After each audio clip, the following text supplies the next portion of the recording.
This is a long overdue video I've been meaning to make to help those of you who are struggling with traditional grip, especially when it comes to getting the stick to move freely in your hand and finger control and bouncing. First of all, know that this video is not an introduction to traditional grip. Instead, it's specifically geared towards those who have gone through some of the traditional grip exercises and are stuck. If you are brand new to this grip or would like to revisit the fundamentals, you can check out my other videos. I have one called Lesson 1, Holding the Stick's Traditional Grip, and then another one called Traditional Grip Exercises. I'll include the links below. Now understand that traditional grip is tricky and it can really feel awkward until you get to the point where you can really naturally control the stick and get it to do what you want it to. Problem 1, stick angle is too high. Oftentimes I'll see students saying, I cannot get it to bounce, and their stick is way up here. So what you want to do, you want to think about physics. This is a lever that needs to move naturally up and down. So it needs to be balanced on each side to a certain extent. If something is too high, it's not going to naturally bounce up unless it had a tremendous amount of force behind it. So what needs to happen is you need to find which angle is going to help it to bounce the most easily. So one of the ways you can do that is to either use your hand and start bouncing it like this. You'll notice if it's too high, it's not going to bounce.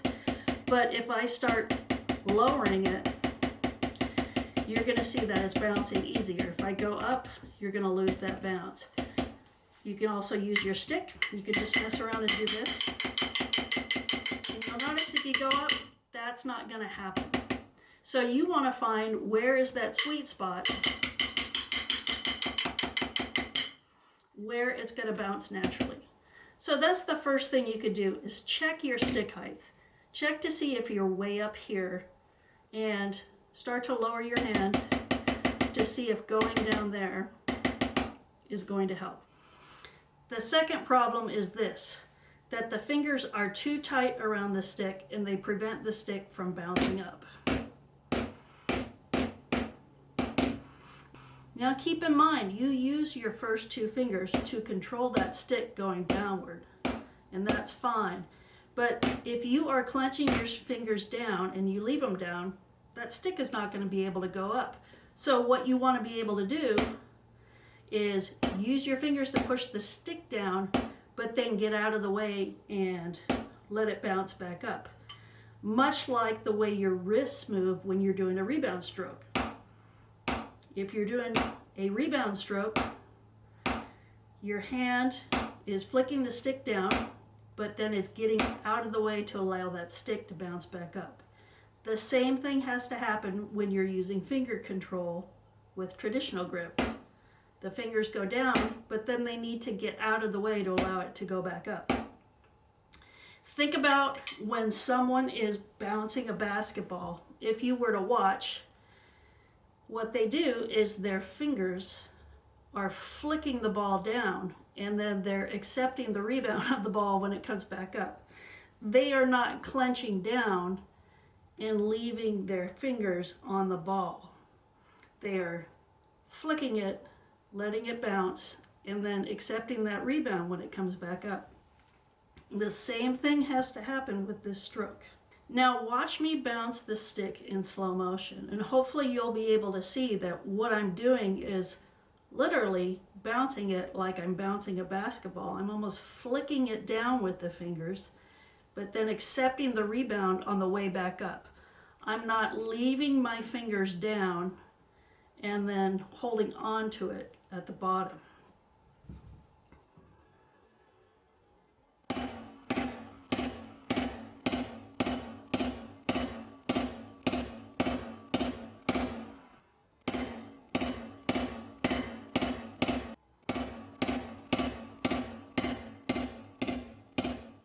So here are two things you can try to help train your fingers to stay extended and relaxed while you're holding the stick and trying these finger bounces.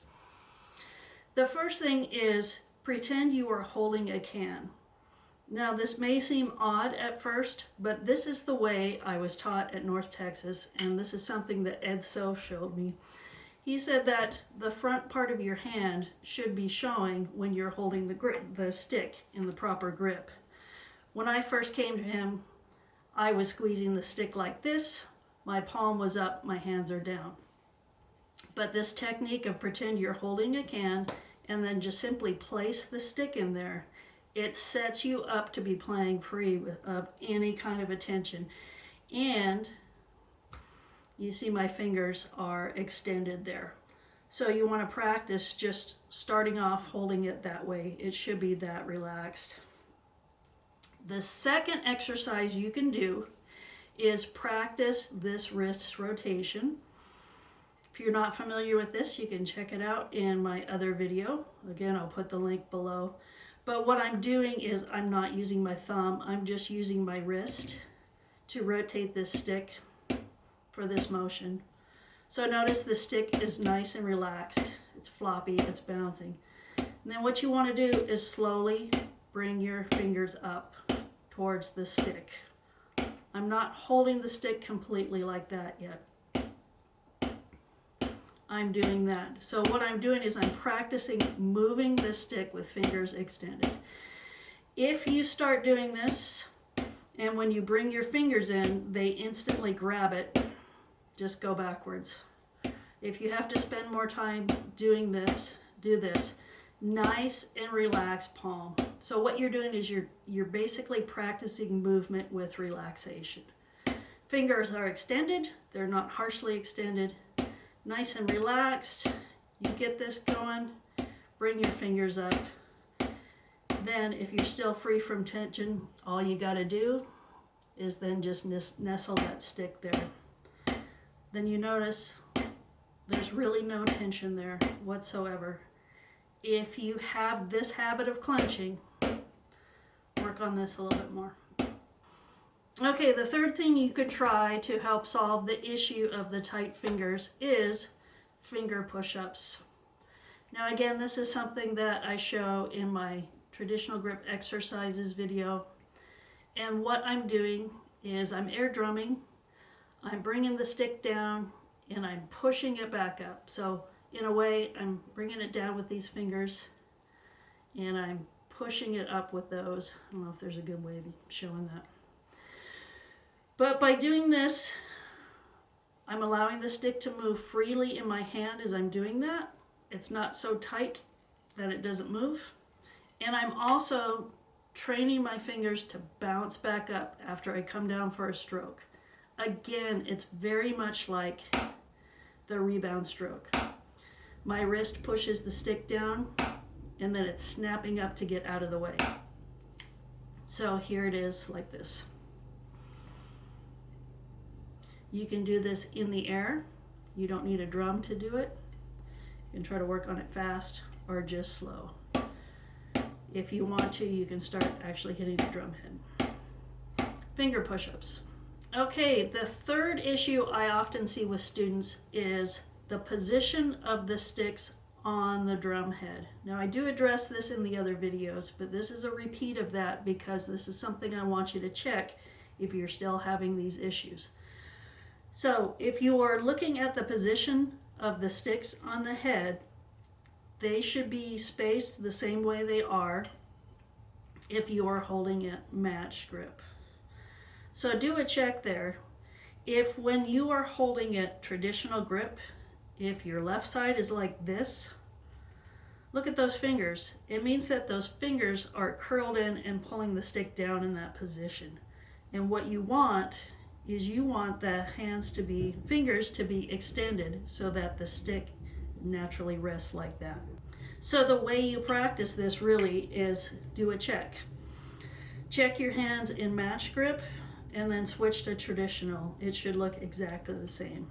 Practice going back and forth. If when you switch to traditional, it does that,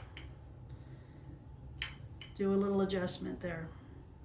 Again, very similar to holding that can. Should be nice and relaxed.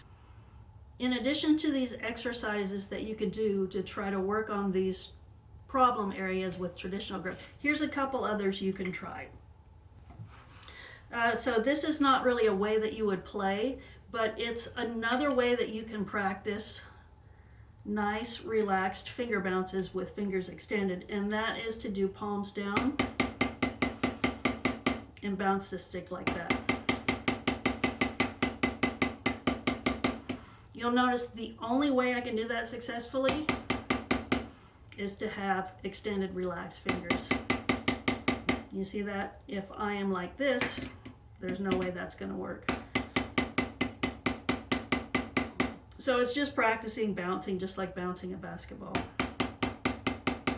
Here's something else you can do. Again, this is just kind of messing around. It'll be hard to see if you can see it in the camera. Forgive my middle finger. But you can just practice wiggling that stick between, depends on what angle we can do here, between this finger and this finger. You see how the stick is moving? I'm just going down with this one, up with this one, down and up. I'm doing that in the air. Again, what that's doing, that's allowing the stick to move within my hand. And it's another way to just train yourself to allow that to happen. Because the reoccurring theme here is often tension. If it's tight and tense, the stick is not going to move unless you use your wrist. So, just kind of a thing to do. You don't even need a drum. You can do it in the air anytime you're holding your sticks. Mess around with that and see what happens. So to review some of the points I covered, one is experiment with stick height, I should say stick angle. If you're playing way up here and you're wondering why the stick isn't bouncing, chances are it's because of this angle. So as you're trying your finger bounce, see where it's going to feel most comfortable for you. And for you, it might be different than someone else who might find success at a certain angle. Also, practice releasing the tension in your fingers. If you clench down, there's no way that stick is going to bounce back up. So doing those finger push-ups, remember that's just like a rebound stroke. Practicing wrist rotation with relaxed extended fingers and then bringing those fingers up to the stick so that you're practicing a loose grip there, at least while you're wanting the stick to move freely. When you're practicing bouncing or dribbling, make sure you are losing that contact with the stick and not grabbing onto it as it's going down. Also, third, check your position on the head. Make sure one stick isn't curved in like that. A great way to practice is to do this in front of the mirror or record yourself on video and then watch back and see if you're making any kind of these errors. I still do that. I still record myself and I'm still often surprised at some of the things that I see. So here are some final thoughts. Keep in mind that dribbling or bouncing and this kind of finger control is an isolated movement and not completely natural because there are so many other moving parts that come into play when using traditional grip. This is just one of many. There are so many other methods of movement that can happen when we apply this way of holding the stick to the snare drum and moving around the kit. I hope you continue to explore traditional grip and all of its options and approaches. If you need help or would like to book a lesson or to go over any of these exercises or anything else drum related, visit mariawulf.com and click book a lesson. Remember, studying drumming is a journey, not a destination. Have fun practicing.